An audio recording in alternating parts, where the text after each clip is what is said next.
Hi అండి, welcome back to my channel అండి, కీర్తి Sam blogs. అందరు ఎలా ఉన్నారండి? నేనైతే బాగున్నాను. సో ఇవాళ న్యూస్ వచ్చేసి మనకి ఎల్2 లబ్ధిదారు ఎవరైతే ఉన్నారో వాళ్ళకి వచ్చేసి రెవెన్యూ టీం అనేది మళ్ళీ చెక్ చేస్తున్నారండి. సో మనకి 26th జనవరిన ఏవైతే మంజూరు పత్రాలు అనేవి ఇచ్చారో, అంటే మనకి 1238 అనేది మంజూరు పత్రాలు అనేవి ఇచ్చారో 22 గ్రామంలో, అవి వచ్చేసి మనకి మళ్ళీ వెరిఫికేషన్, అంటే మళ్ళీ రెవెన్యూ టీం అనేది చెక్ చేస్తున్నారు.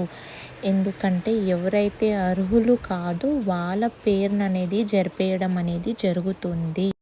సో మనకి గవర్నమెంట్ అనేది ఏవైతే రూల్స్ అది పెట్టారో ఆ రూల్స్కి పాటించిన వాళ్ళు అండ్ ఎవరైతే అర్హులు ఉన్నారో వాళ్ళ పేర్లు మాత్రం అనేది ఉంటుందండి. సో ఎల్2 లబ్ధిదారులు ఎవరైతే ఉన్నారో వాళ్ళకి ఇందిరమ్మ ఇల్లులు అనేది కేటాయించడం అనేది జరుగుతుంది.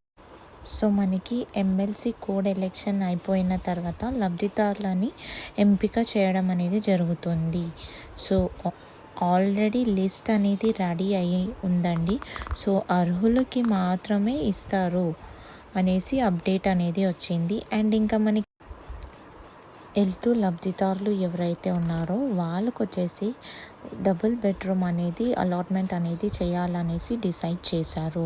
ఆ డబుల్ బెడ్రూమ్ది కూడా అప్పట్లో కట్టిన ఇల్లులు ఏవైతే ఉన్నాయో అవన్నీ ప్రాపర్గా అన్ని సదుపాయాలు అనేవి వాళ్ళకి ఇచ్చిన తర్వాతనే, ప్రాపర్గా అన్నీ ప్రిపేర్ చేసిన తర్వాతనే వాళ్ళకి అలాట్మెంట్ అనేది చేయడం అనేది జరుగుతుంది. సో ఎల్1లో ఎవరైతే ఉన్నారో వాళ్ళకి అందరికీ అనేది మనకి ఇంద్రమ్మ ఇల్లులు అనేవి అందరికీ వచ్చే ఛాన్సెస్ అనేవి లేవండి. దీంట్లో కూడా వాళ్ళు సెలెక్ట్ అనేది చేస్తారు. సో ఇంకా ఎల్2లో ఎవరైతే ఉన్నారో ఈ ఎల్2 లిస్ట్ అనేది కూడా రెడీ అయిపోయిందండి.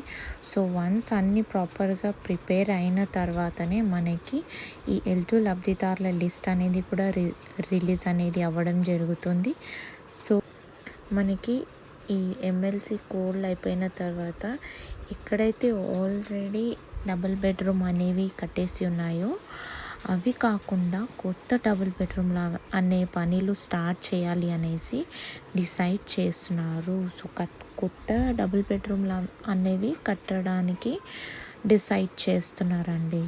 సో ఐ హోప్ మీకు ఈ వీడియో నచ్చింది అనుకుంటున్నాను. అండ్ ఈ వీడియోని ఫస్ట్ టైం చూసిన వాళ్ళైతే సబ్స్క్రైబ్ చేసుకోండి. అండ్ ఇఫ్ ఇన్ కేస్ మీకు ఈ వీడియో నచ్చినట్టయితే లైక్ చేయండి. అండ్ ఇటువంటి మీకు గవర్నమెంట్ రిలేటెడ్ ఎటువంటి అప్డేట్స్, ఇందిరమ్మ రిలేటెడ్ కానీ, ఇది మనకి మహాలక్ష్మి స్కీమ్ రిలేటెడ్ కానీ వస్తే నేను మీకు అప్డేట్ చేస్తూ ఉంటానండి. థ్యాంక్ యూ అండి.